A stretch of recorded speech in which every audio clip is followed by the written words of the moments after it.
আমার মায়ের হাতের রান্না অনেক মজা লাগে আমার খেতে। এই মুরগি রান্নাটা তো আমার অনেক পছন্দ, সেই জন্য আপনাদের সাথে আজকে আমি শেয়ার করব আমার মায়ের হাতের এই রেসিপিটা। হ্যালো এভরিওয়ান, আসসালামু আলাইকুম। কেমন আছেন সবাই? আশা করি ভালো আছেন। চলে আসলাম নতুন একটা ভিডিও নিয়ে।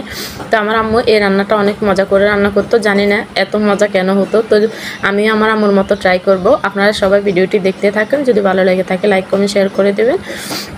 তো আমার চ্যানেলে নতুন হয়ে থাকলে চ্যানেলটি সাবস্ক্রাইব করে দিবেন। তো এখানে আমি সব বাটা মশলা নিয়েছি, যেহেতু আমার মা গ্রামে ওনারা বাটা মশলা দিয়ে রান্না করে, সেজন্য আমিও বাটা মশলা দিয়ে ট্রাই করব। তো চলুন মূল রান্নাতে চলে যাই। তো এখানে আমি কি ব্যবহার করব সব কিছু বলে দেবো আপনাদেরকে। তো এখানে প্রথম তেল গরম করতে দিয়েছি। তেল গরম হওয়ার সাথে সাথে আমি মুরগিগুলো দিয়ে দিয়েছি। মুরগি আলু একসাথে দিয়ে সুন্দর করে একটু নেড়ে চেড়ে, মানে মুরগির একটা পানি আসে, সেই পানিটা আসার পর্যন্ত আমি অপেক্ষা করব। তো একটু নেড়ে চেড়ে দিচ্ছি। তো আমি কি মশলা ব্যবহার করব এখানে সব কিছু বলে দেব আপনাদেরকে। তো আপনারা ধৈর্য সহকারে আমার ভিডিওটি সম্পূর্ণ দেখবেন। আর ভিন্ন স্বাদে ভিন্ন রকমভাবে এই রান্নাটা আপনারা কখনো খেয়েছেন কিনা অবশ্যই কমেন্টে জানাবেন। তো আমি মুরগিগুলো একটু নেড়ে চেড়ে নিয়েছি, কলিজাটা পরে দিয়েছি, যেহেতু কলিজাটা একটু নরম, যে আটকে গেলে নষ্ট হয়ে যাবে, আমার ছেলে পরে খেতে চাইবে না, সেই জন্য। তো এখানে আমি সামান্য হলুদের গুঁড়ো আর সামান্য লবণ দিয়ে দিয়েছি। যেহেতু মুরগিটা আমি ভাজি করি নাই, তো সেজন্য আমি তেলের উপরে মুরগিটা কিছুক্ষণ নেড়ে চেড়ে নেব। এখানে আমি গোটা মশলা, এলাচ, দারচিনি, তেজপাতা, লবঙ্গ দিয়ে দিলাম। সুন্দর করে নেড়ে চেড়ে কিছুক্ষণ ঢাকনা দিয়ে ঢেকে রাখবো। তো আপনারা আমার সাথেই থাকুন।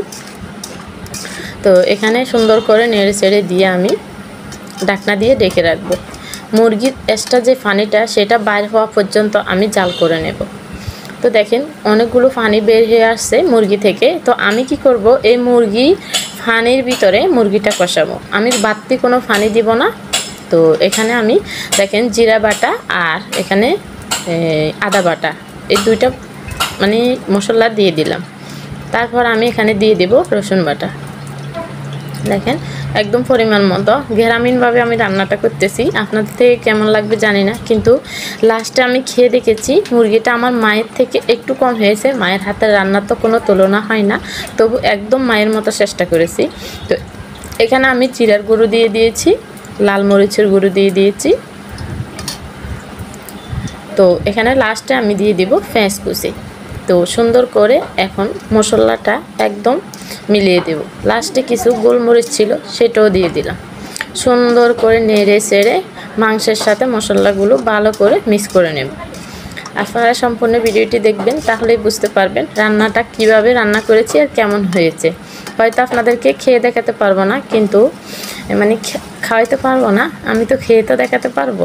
তো যা হোক, এখানে সুন্দর করে আমি মশলাটা ওই ফানের ভিতরে এখনও পর্যন্ত কষাচ্ছি। দেখেন কত সুন্দর তেল উঠে গেছে।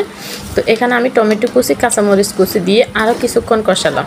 দেখেন কষানোর পরে একদম একটু আগলা পানি নেই, সবগুলো একদম সুন্দর করে কষিয়ে গোস্তগুলো নরম সফট হয়ে গেছে। সুন্দর করে এখনও কষাচ্ছি, একদম শুকনো হওয়া পর্যন্ত, আমি তেল উঠে আসা পর্যন্ত আমি মুরগিটা কষাবো।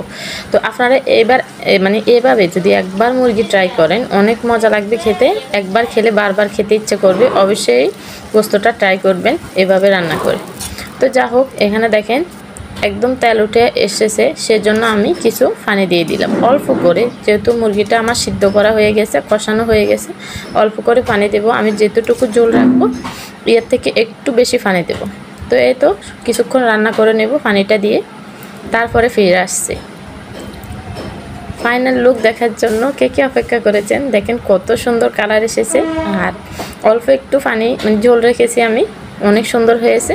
আজকের ভিডিওটি এ পর্যন্তই। রান্নাটা কেমন হয়েছে অবশ্যই কমেন্টে জানাবেন। ভিডিওটি ভালো লাগলে লাইক কমেন্ট শেয়ার করে দিবেন। আল্লাহ হাফেজ, আসসালামু আলাইকুম।